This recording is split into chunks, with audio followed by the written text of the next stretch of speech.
எப்படியா சொல்றான்? தேவனுக்கு மகிமை உண்டாகட்டும். இது கோராகின் புத்திரனுடைய சங்கீதமாக இருக்கிறது. என் இருதயம் நல்ல விசேஷத்தினால் பொங்குகிறது. நான் ராஜாவை குறித்து பாடின கவியை சொல்லுவேன். என் நாவு விரைவாய் எழுதுகிறவனை எழுத்தான் என்று சொல்லிவிட்டு சொன்னான். கர்த்தருக்கு ஸ்தோத்திரம். தேவனே உமது சிங்காசனம் என்றென்றைக்கும் உள்ளது. உமது ராஜ்யத்தில் செங்கோல் நீதியுள்ள செங்கோலாக இருக்கிறது. நீர் நீதியை விரும்பி அக்கிரமத்தை வெறுக்கிறீர். ஆதலால் தேவனே உம்முடைய தேவன் உமது தோழரை பார்க்கணும் ஆனந்தத்தினால் அபிஷேகம் சொல்லிவிட்டு முக்கியமாக சொல்ல வேண்டிய ஒரு கடமை அருமையான பாப்பா பவித்ராவோட சொன்னா போல சில காரியங்கள்லாம் நம்ம செய்ய போறாங்கன்னு பயமா இருந்துச்சு. நான் ஜெபம் பண்ணேன்னு சொல்லி அதில் ஒரு வசனம் ரொம்ப அழகா வருது.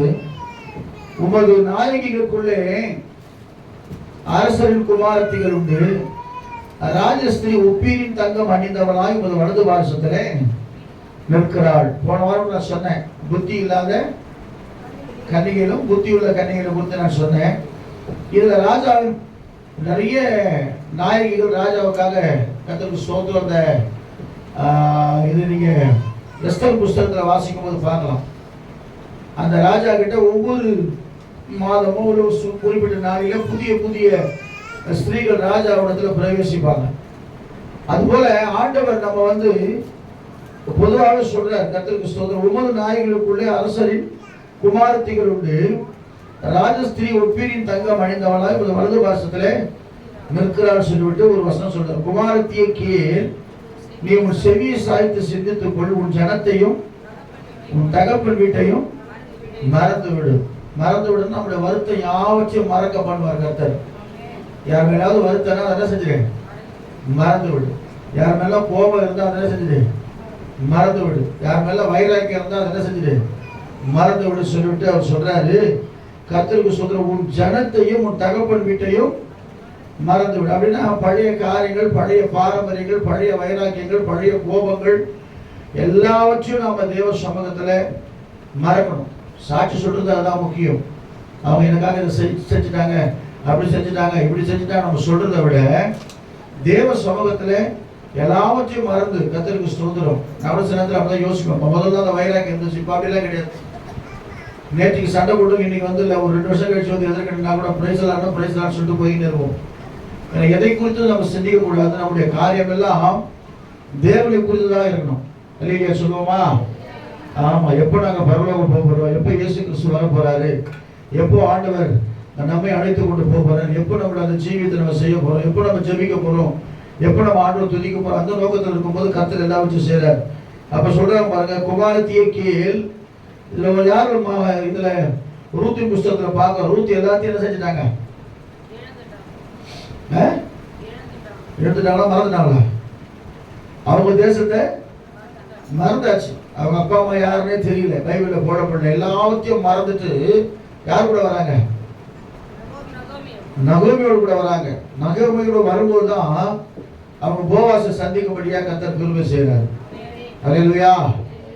நாமும் அந்தந்த உலக காரியங்கள், உலக சிற்றின்பங்கள், உலகத்தினுடைய எல்லா காரியத்தையும் மறந்து விட்டு பரிசுத்தாவிட துணை கொண்டு இயேசுவை தேடும் பொழுதுதான் ஆண்டவர் நமக்கு ஒரு நித்திய வாழ்க்கையை கர்த்தர் கொடுக்கிறவராக இருக்கிறார். அல்லேலூயா சொல்லுவோமா? அதனால்தான் அவர் சொல்றாரு பாருங்க, அப்பொழுது ராஜா உன் அழகில் பிரியப்படுவார், அவர் உன் ஆண்டவர், ஆகையால் அவரை பணிந்து கொள். எப்ப பிரியப்படுவார் தெரியுமா? உலகத்தை குறித்து நம்ம சிந்திக்காதபடிக்கு, உலகத்தினுடைய ஆசாபாசங்கள் சிற்றின்பங்களை வெறுத்து தேவ நாமத்தை மகிமைப்படுத்தும் போது, தேவனை கர்த்தருக்கு ஸ்தோத்திரம், தேவனுக்கு பயப்படும் போதுதான் கர்த்தர் நம்ம மேல பிரியமா இருக்கிறாராம். ஆமென். பாட்டுக்குள்ள உடலை கொடு, ஆமா உடலை கொடு, பாட்டுல உடலை கூடு, உள்ளத்தை கூடு, உற்சாகமாய் உன்னை கூடு, கூடு சந்தோஷமாய். உடலை கூடு, உள்ளத்தை கூடு, உற்சாகமாய் உன்னை கூடு, கூடு சந்தோஷமாய்.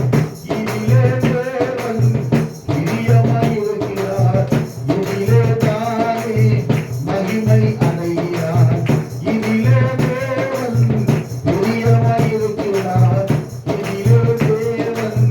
மகிமை அடைகிறார். உடலை கொடு, உள்ளத்தை கொடு,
சமூகத்துல நம்ம ஆவி ஆத்மா ஸ்தலத்தை ஒப்பு கொடுத்து ஆண்டவர் சித்தத்தை செய்யும் போது தான் சந்தோஷமா இருக்கிறேன்.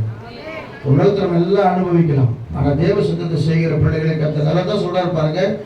தீரு குமாரத்தி காணிக்கை கொண்டு வருவாள், ஜனங்கள் ஐஸ்வர்யவான்கள் தயவை நாடி வணங்குவாள். ராஜகுமாரத்தி உள்ளாத பூரண மகிமை உள்ளவள், அவளுடைய பொற்சரிகையாக இருக்கிறது. சித்திர தையலாடை தரித்தவளாய் ராஜாவிடத்தில் அழைத்துக் கொண்டு வரப்படுவாள்.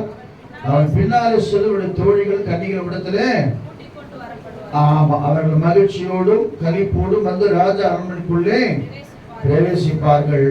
ராஜகுமாரத்தை உள்ளான பூரணம் அப்படி என்ன, வெளியில இருக்கிற மகிமை இல்லை. இப்ப நான் ஒயிட்டு போட்டுக்கிட்டு அப்படியே ஜோம் பண்றதுனால வெளியே காண்கிற மகிமை இல்லை. நம்ம உள்ளத்துல ஒரு பூரணம் இருக்கணும். நமக்குள்ள ஆண்டவர் துதிக்கத்துல ஒரு பூரணமான ஒரு சந்தோஷம் இருக்கணும். ஆண்டவரை மகிமைப்படுத்துல ஒரு பூரணமான சந்தோஷம் இருக்கணும். ஆண்டவருக்காக நம்ம வைராக்கியமா வாழ்த்துல உள்ளான ஒரு பூரணம் நமக்குள்ள நமக்கு தெரியணும். கர்த்தர் நான் பண்ணா ஜபத்தை கேட்பாரு. ஹல்லேலூயா. என்னோட ஜபத்தை ஆண்டவர் கேட்பார். என் தேவைகளை கர்த்தர் சந்திப்பார். நான் செய்கிற காரியத்தெல்லாம் கர்த்தர் என்னோடு கூட இருக்கிறார். என் காரியம் யாவற்றையும் கர்த்தர் வாய்க்க பண்ணுவார். என் கோடு தடி என்னை தேர்ச்சி சொல்லும் பொழுது ஆமென் என்று உள்ளுக்குள்ள ஒரு சத்தம் கேட்கணும். அதனால தான் கர்த்தருக்கு ஸ்தோத்திரம். 21 வெளிப்படுத்தின நம்ம போன வாரம் பார்த்தோம். மனைவி தன்னை ஆயத்தப்படுத்தினான். மணவாளனுக்கு ஏற்ற நீதி சரி, அதாவது நீதிக்கேற்ற வஸ்திரங்கள். 21:9 துதி செய்ய கல்யாண நாள் வந்தது. ஆட்டுக்குட்டியோட கல்யாண நாள் வந்தது.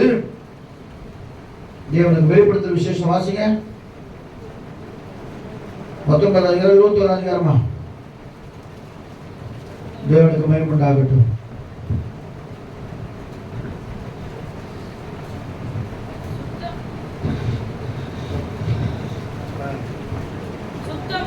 சுத்தமும் மேல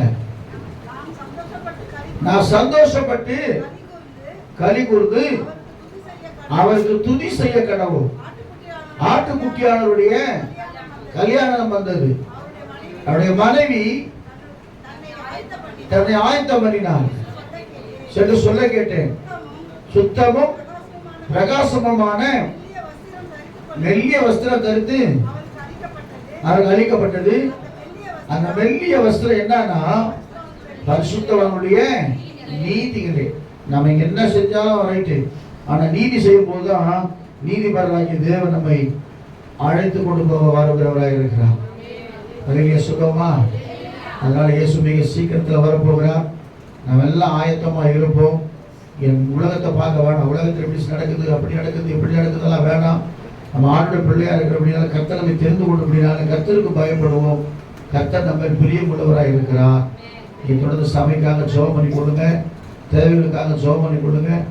தடையெல்லாம் கர்த்தர் உடைக்கணும். அதிகால பிள்ளைகளுக்காக ஜெபம் பண்ணி கொடுங்க. கர்த்தர் உங்களை ஆசீர்வதிப்பாராக. ஆமென். ஒரே ஒரு குறிப்பு நான் சொல்லிடுறேன்.